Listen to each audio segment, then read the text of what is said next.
Namaste all. Ramakrishna Mission School Sita Nagaram.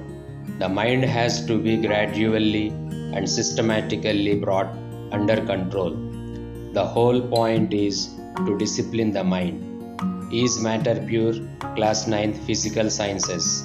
Separation of the components of a mixture. Do you know techniques to separate mixtures into their respective constituents?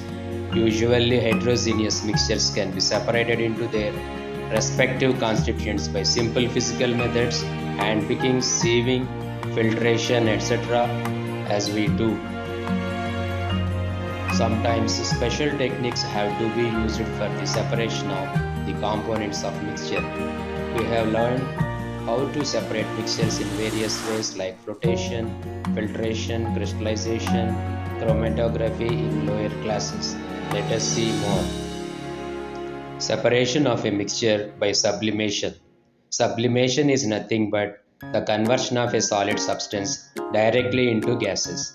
Aim: to separate ammonium chloride and salt from their mixture. Material required: china dish, funnel, glass funnel, cotton, ammonium chloride, salt, and Bunsen burner. Let us see the procedure. Take 1 tablespoonful each of common salt and ammonium chloride in a china dish and mix well. Place this dish on the wire gauze on a tripod. A glass funnel whose mouth is closed with a cotton plug is inverted on the dish. Heat the dish for some time with a Bunsen burner. Now let us see observation. White vapors of ammonium chloride fill that funnel. Then they solidify on the cooler walls of the funnel. Common salt is left over in the dish.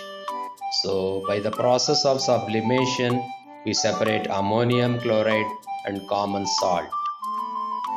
Here we have another technique called paper chromatography, which is used to separate the components of ink. The material required: glass beaker, filter paper, non-permanent marker, pencil, cellophane tape, and water. Let us see the procedure. With a marker, a thick horizontal line is drawn just above the bottom of the filter paper. A small amount of water is poured in the beaker. The filter paper strip is hung in the beaker using a pencil and tape such that its edge just touches the water surface. Now care is taken to see that the line mark does not touch the water.